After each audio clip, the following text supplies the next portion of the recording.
Hello and welcome back to the garden. Today we're going to be taking a look at ranunculus because it's almost that time of year again. And yes, I do have several videos in regards to growing ranunculus already here on the channel. I'll put that playlist in the cards right here for ranunculus. But I did want to kind of make a compilation of all of them, or kind of a quicker, more, succinct version of that. Hopefully it will be helpful. There are so many beautiful types. There's the labelle and the amandine and the clone types, and of course the tissue culture elegance. I could just go on and on and on. These are all bred specifically for cut flower production, so that's why you see these big fluffy blooms. If you get them more at home improvement stores and things like that, you might see single flowers, which are of course just as beautiful, but it should be, just a little side note that the type of corm, the variety, and the size and things like that will all play a role in terms of, the overall outcome of your flowers. I'm always drawn to these beautiful pastel shades for flower arrangements and for donations and things like that. So hopefully this will be helpful. I'm just go from start to finish, starting these in the fall here for me. I'm in zone 6B/7. Just so you know, ranunculus themselves are hardy to USDA zone 8. So in my case, I'm going to be protecting them over winter a little bit with the use of frost blankets and low tunnels and things like that. So you will see how I do that here in a few as we get into this. Go ahead. This is a little bit of a long one, so maybe grab some popcorn, get ready, maybe grab a pen if you need it. And we're going to get right on into this. If you're new here, do subscribe if you like this video. I would really mean a lot to me. I've been doing this a long time and do try to make these videos as helpful as possible, especially for new growers. Back in the day when I was a new grower, absolutely, like, there was no information. There are so many flower farmers here on YouTube now, but that's besides the point. All right. These are the corms. As you can see, when they arrive, they're these little dried out things. Usually you can get them a size 6/7. They look like little octopi. Some people say a bunch of bananas. You do have the option to soak these. This is what I did in the very beginning. Most sources that you see will say to soak them for 12 to 24 hours. Definitely not necessary, but you can. This just helps to rehydrate them. If anything, I'd soak them maybe for 6 hours tops. You do run the risk of over soaking them, and what happens when you've over soaked them is that their little arms start to fall off. They're much more prone to rot, and things can just go wrong. Over the last couple seasons, I've stopped soaking them altogether, and honestly, the way I start the corms, it doesn't make any difference whatsoever. And these are corms, CORMS. I realize I have an accent. I apologize, but yes, that's what they're technically called. So you can get a start soaking these, pre-soaking these before planting if you like. However, as long as you're using a growing medium that remains nice and moist throughout their, getting started, things should work, go according to plan. This next bit also depends on personal preference. What I like to do is I like to just fill these flat trays full of potting mix. And as I do that, I'm just going to arrange each of these into the tray. I am doing this in fall because I'm going to overwinter them in a hoop house, an unheated hoop house or a low tunnel. If you live somewhere cold like I do, or outside of the hardiness range, you have a couple of options. You can start them in the fall and protect them over winter. You can start them in late winter once most of the harsh weather has passed and it's kind of safe, and still protect them a little bit. Or you can start them in very, very early spring. I'm talking as soon as the soil can be worked. For me personally, I'm just going to arrange them into this tray. You can leave, space varies. I just kind of put them maybe 1 to 2 inches apart. Mainly I do this just because I tend to accidentally leave the trays. Sometimes I might forget about one. It might be way later in the season than I hoped. Here in my zone, I usually start these about the first week of October. During this time, the weather is really nice. During the day, it's about 60 to 70 degrees Fahrenheit, and at night, it's about 40 to 50. And for these ranunculus corms, which are cool season flowers, they absolutely love that temperature range. So it is perfect. Usually I'll start to see growth very soon, about 1 or 1.5 weeks after planting. To get these ready, I just put a little bit of soil on top around the crown, and it should be more than enough. I do want to keep this growing mix nice and moist. However, I do not want it too wet, because the combination of cold and wet always leads to mold and rot, and it's not what we're going for. I've seen a lot of people also have success starting their corms in bags, small bags with like a moist peat or something like that, getting them to root and start to grow really, really quickly. I don't have any experience with that, unfortunately, so I can't offer any guidance.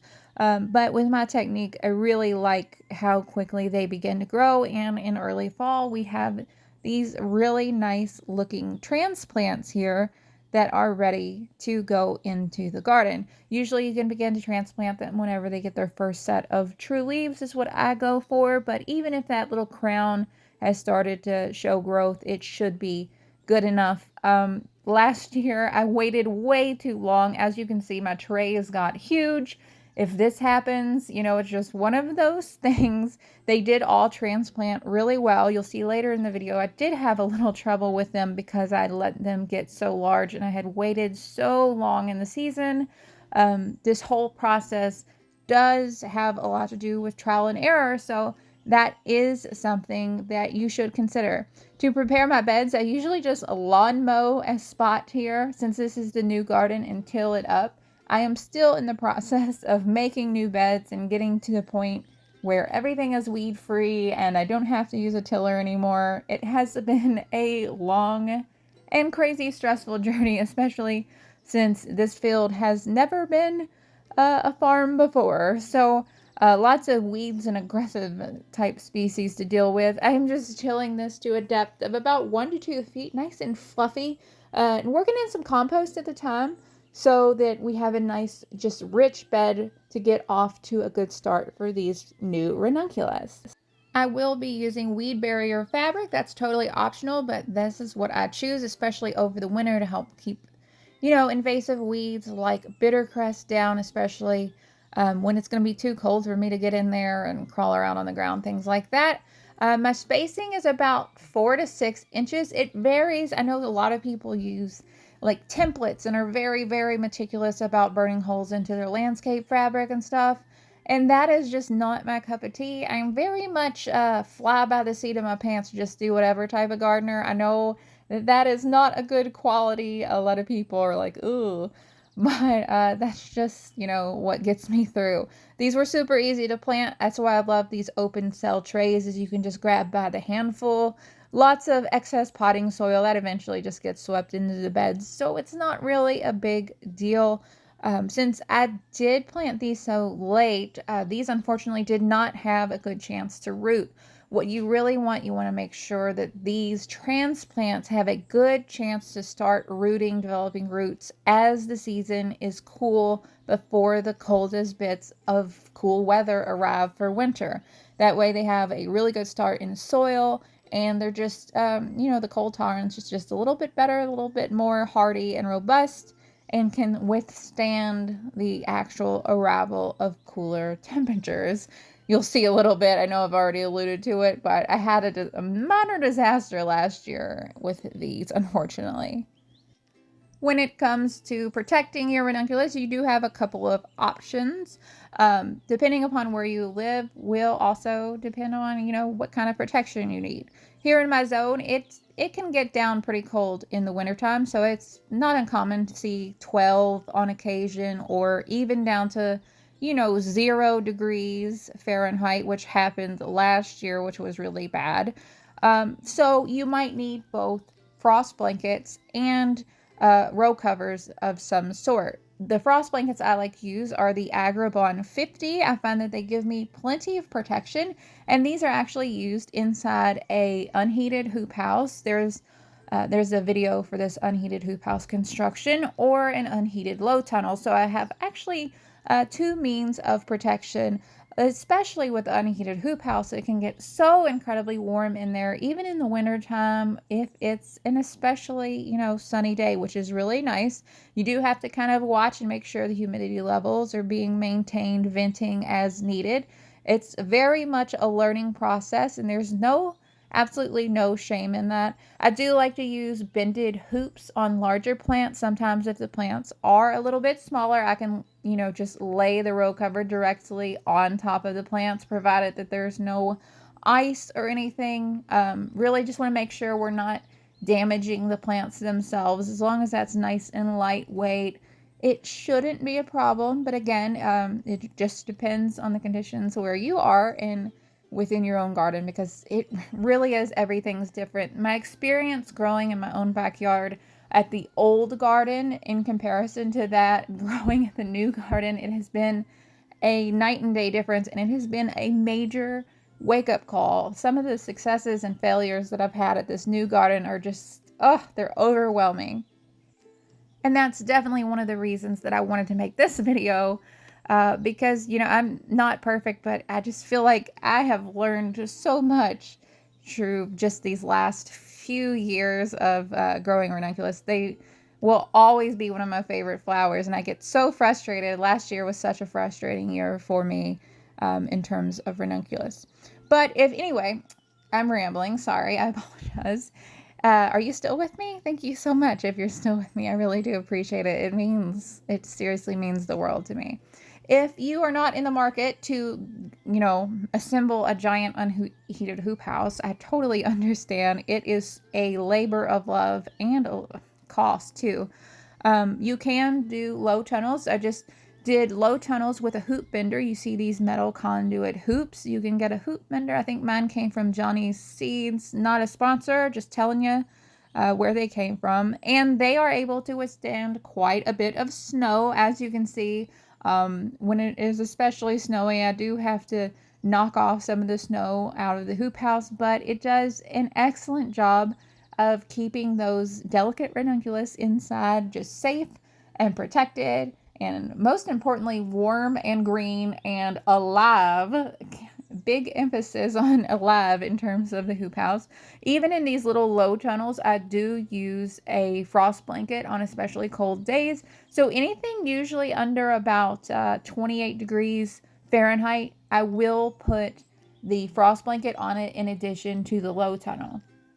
Anything above 28, usually I'll just have the low tunnel on it. Anything above, 40-ish degrees Fahrenheit, I might even vent out the tunnel or the hoop, depending upon, depending upon the weather. It really is, you got to do a little bit of guesswork, but in the end, it really is worth it. I should also mention, some people who are new here might be confused. This backyard with the wooden fence, this is my old garden. This footage was taken over the course of several seasons. Like I said, I've been growing ranunculus for a really long time now, so you will see footage from different years. Sometimes I had just the low tunnels, sometimes I had the unheated hoop, sometimes I just had the frost blanket. Just lots and lots of trying different things to figure out which one was most effective and which one worked the best. Whew. Are you still with me? I feel like I am rambling on and on, but hopefully this is helpful. As the season continues on over winter, you will notice that a lot of the plants will start to put on some new growth, some nice leafy green growth, which is always just exciting. Throughout the winter, I do not water at all. For the most part, there is more than enough moisture for these things, and as I've already mentioned, the combination of just excessively wet conditions and cold is just such a recipe for disaster. It's awful. I normally do not water in the spring, simply because if it rains, I can pop the low tunnel off and let them get rained on, and usually that is more than enough for what they need. However, you can begin to irrigate them if you want when the weather has started to warm in spring. The same can also be said with the use of fertilizers and things like that. I generally don't fertilize my ranunculus because I treat them as an annual, because many of them are patented varieties that you're technically not allowed to use them more than one season. I know people have a lot of differing opinions about that, so I'm not going to go into that there, but just be aware that some varieties are patented, more specifically a lot of the really expensive ones. And of course the ones that, I would love to grow because they're so gorgeous, but that's how it is. What are you going to do? As you can see, by the time spring has arrived, even, late winter, not even spring, I've begun to kind of open up these tunnels and keep things uncovered. They are tolerant to frost, so if it frosts, it's not the end of the world. They can usually withstand it, provided that it's not extreme or something like that. Um, Last, in the new garden, I do have a lot of trouble managing the cold because the microclimate is so incredibly different. This is more of a rural space rather than the inner urban middle of the city where I was growing before. So it's just, you really do have to account for those minor differences. Once the weather starts to warm, though, and more specifically the days start to get longer, these things are going to just start growing like crazy. I know the first time I grew them, I absolutely could not believe it. I should also mention, if you have any questions, just leave them down in the comments, because this is more of just a free thought type of video that I'm having, and I'm doing my best to make sure I include everything. Lots of pests in the hoop houses that you do need to be on the lookout for. One year I had a lot of trouble with aphids and thrips inside the hoop house, and that resulted in a lot of loss of flowers in the tunnels. And that was awful. Um, Around 12 hours of daylight is when you'll begin to see the first signs of flowers bud up, and it is honestly one of the most exciting times.